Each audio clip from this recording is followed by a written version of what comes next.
বিশ্ব বাজারের 5 খবর যার ঢেউ এসে লাগতে পারে বাংলাদেশের পকেটেও।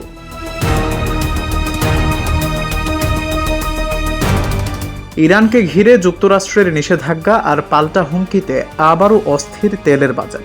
ব্রেন্ট ক্রুডের দাম উঠেছে $90 ওপরে। বাংলাদেশের জন্য এই উদ্বেগটা এখানেই। তেলের দাম বাড়লে বাড়ে আমদানি ব্যয়। এর প্রভাব পড়তে পারে পরিবহন, পণ্য পরিবহন আর উৎপাদন খরচে।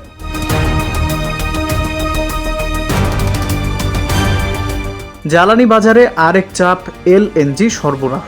কাতার থেকে নির্ধারিত সরবরাহ কমে যাওয়ায় বিকল্প উৎস থেকে এলএনজি কিনতে হচ্ছে বাংলাদেশকে। বিশ্ববাজারে দাম বেশি থাকলে বাড়তে পারে আমদানি ব্যয়, আর সেই চাপ পড়তে পারে বিদ্যুৎ ও শিল্প উৎপাদনের খরচে।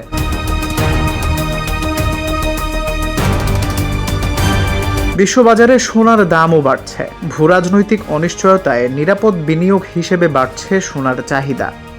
আন্তর্জাতিক বাজারের এই ঊর্ধ্বগতি বাংলাদেশের স্বর্ণের বাজারেও বাড়তি চাপ তৈরি করতে পারে। বিশেষ করে বিয়ে কিংবা বড় অনুষ্ঠানে সোনা কেনার বাজেট হতে পারে আরও বড়।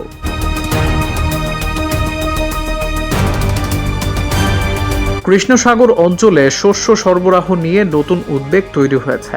গমের আন্তর্জাতিক দাম বাড়লে আমদানি নির্ভর বাংলাদেশের বাজারেও বাড়তে পারে খরচ। এর প্রভাব পড়তে পারে আটা, ময়দা, বেকারি ও গম ভিত্তিক বিভিন্ন খাদ্যপণ্যে।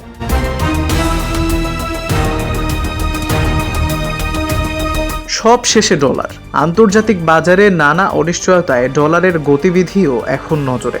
বাংলাদেশের আমদানির বড় অংশের মূল্য পরিশোধ হয় ডলারে, তাই ডলারের দাম বাড়লে একই পণ্য কিনতে খরচ হতে পারে বেশি টাকা।